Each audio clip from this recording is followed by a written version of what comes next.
Our first education is titled Weighted Conversations, and we've got two great speakers. We have Erin Harrison. She's a registered dietitian who spent 10 years working on Northern Vancouver Island in remote and isolated communities. She joined the Integrated Health Network 3 years ago, working in primary health care, chronic disease management. Tina Radar is a social worker with over 20 years experience working in the youth forensic psychiatric service and in mental health services to First Nations communities on Northern Vancouver Island. She joined the Integrated Health Network in March 2012, and through consultation and collaboration, these two professionals came together and it became clear that a different approach was needed to get to the root cause of issues such as body distrust and disordered eating. So they're going to be putting us through a pretty interesting conversation on their findings and their thoughts.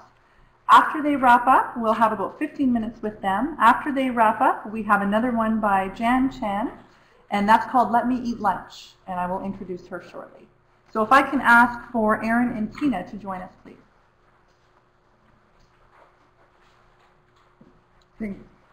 Thank you very much. I'm Tina. And I'm Erin. Thank you for the introduction, and we're in the rare and lucky position to be able to work together collaboratively. We don't always get to see social workers and dietitians collaborating, and when we can put our heads together, we can create some pretty cool things. So we'll share our experience with you. Right. The handout has all of the slides that are available on the web. We are only going to speak to a few of those slides because we don't have enough time to do the whole thing. So we decided to concentrate on the cognitive behavioral model that we use because we thought it would be the easiest way to explain what we do and why we do it. Yeah. So we're going to start with some explanation of who our clients are. As you heard in the introduction, we've worked in northern communities, so they're remote communities and often don't have a lot of resources.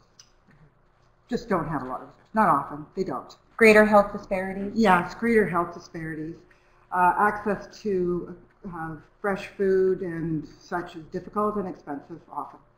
So we, through Integrated Health, we see a lot of folks who have chronic diseases, and many of them also have mental health issues that come with the chronic disease. They are often folks with histories of trauma, physical, sexual abuse, that kind of trauma. They are most often of lower socioeconomic status, and those are the folks we see. Erin and I see about 40% of our practice, we have common clients, so we soon realized that we needed to work together to affect any kind of real change in these folks' health. Mm-hmm. And that's where we noticed that they're really the expert binge eaters, expert chronic dieters, and really experts with their disordered eating as a way of coping with their past traumas and emotions. Right, so they use food to numb out and numb down, right? Next slide. Next slide. Oh, yeah. So this is a social determinants of health slide that we just wanted to remind you for everybody, but for our clients in particular, there are many, many factors that are out of their control that influence their health. Right? These are not, they can't control their lack of money. They don't have access to all kinds of things, including often fresh water and that kind of thing. So it's something to consider, and it's something that we talk with them a lot about, and that maybe, hopefully, will become more clear why we do that in a little bit. So looking at the diet cycle. Next slide. There we are. So we created, taking an old, really old, addictions model, cognitive behavioral model of a wheel, a cycle. We formulated this notion of a diet cycle. And when we say diet, we mean a weight loss diet, you know, like the Atkins diet, that kind of thing. Yeah. Because most of our clients are obviously always on a diet. Or they've tried, in their careers as dieters are long and varied.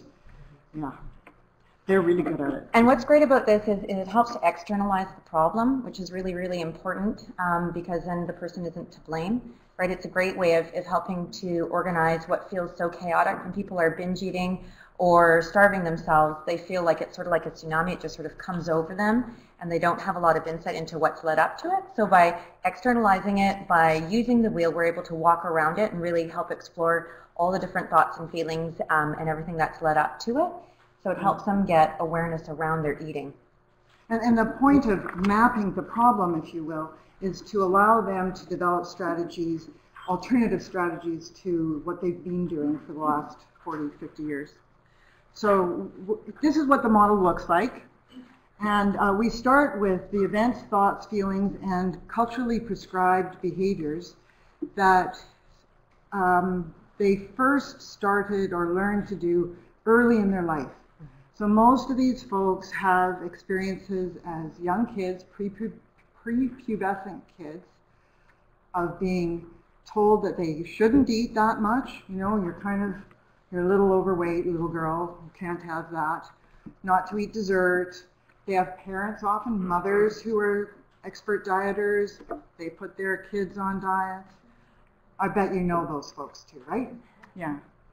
And we work at trying to help them define and identify the events in their life that have been problematic, have assisted them in developing an identity story. You know, we've heard things like, oh, my father told me I was 3 axe handles wide when I was 7 years old. So these stories of identity are very profound and they carry them with them throughout their life.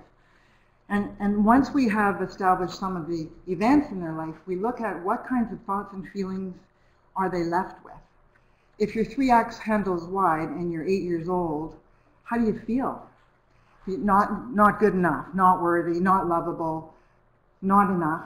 And you try, in whatever way you can as a little kid, to take control of your body and its size and shape. So we established that, and the actions that they took, the dieting, the hoarding food, the hiding food, all the things that folks do, the exercising until they're exhausted, you know, all that stuff. And then we look at how those feelings still propel them today to engage in dieting behavior. Right, so we would have a client that may say something like this, and this would be her thinking error, that I need to go get groceries, so I'm going to run off to the grocery store and get the stuff for the family, right? This is what's leading up to her planning. While at the grocery store, she decides, well, it's not fair for me to not buy potato chips because the family really likes potato chips. But she's the one that really likes potato chips, right? So that's part of the planning for the binge. So by telling herself, well, I'm going to get what the kids and the family want, that is what essentially defines and gets her ready to do the binge eating, right? So either trying to stuff it down or starve it out, because we have some people who would find a way to simply not eat. And so the feeling of trying to assert that feeling of power, right? When people are feeling very powerless and in control, right? Mm-hmm. So typically, right after they either stuff it or starve it, right? Their emotions, they feel really good because they've absolutely got control and power over the situation, but it's very short-lived. It is. Maybe 5 minutes. Yeah. Doesn't last long. Yeah. So unfortunately, here comes the post-eating blues or the not eating blues. And this is where all the blaming and shaming, a lot of the body distrust crops back in, right? I can't believe that I did it again. See, obviously, no wonder I'm overweight. I can never get this right. I deserve to be this way. This is all evidence that I can't get control of my life, right? Yeah, I'm a loser. I am worthless. It's true. I haven't got any willpower. My body betrays me every time. I can't even get a diet right. Yeah. Like, these are the things they say to themselves. And to us. And to us. And by mapping the problem this way and taking our time with it, we do hear them say these things. Mm-hmm. It's quite remarkable. So we do it this way so that we can then figure out, well, where to go with this, mm-hmm. right? It's great to have finally the awareness and the language around it, but where do we go? How do we stop it from propelling itself? Because typically when we're feeling like a crummy about ourselves, it perpetuates more of the cyclical problematic eating. I'm going to try this little jobby. Okay. So one of the things that we can do, if I can figure out how to make it work, where'd it go? is when people, I'll just point, when people are in the, go back, that's great. So when they can recognize that some of those feelings, those old feelings of feeling worthless and not okay and disliking their body, abandonment, fear, all of that stuff, we can work with them to develop strategies to care for themselves in different ways. The other day, one of the women in the group said that she didn't really understand what had happened, but she was hungry for something. She tried a little this and a little that and a little this, but she still didn't really... All the things that normally fill her up, right? And she said, I don't get it. Nothing worked. I went, oh, that's your heart hunger, your emotional hunger talking, right? Doesn't matter what you use to eat, it's not filling it, right? So then we look at lots of ways people can nurture themselves. Right. What can they do to make that different? So some people journal and find that really helpful. Some people go for a walk or take a bath.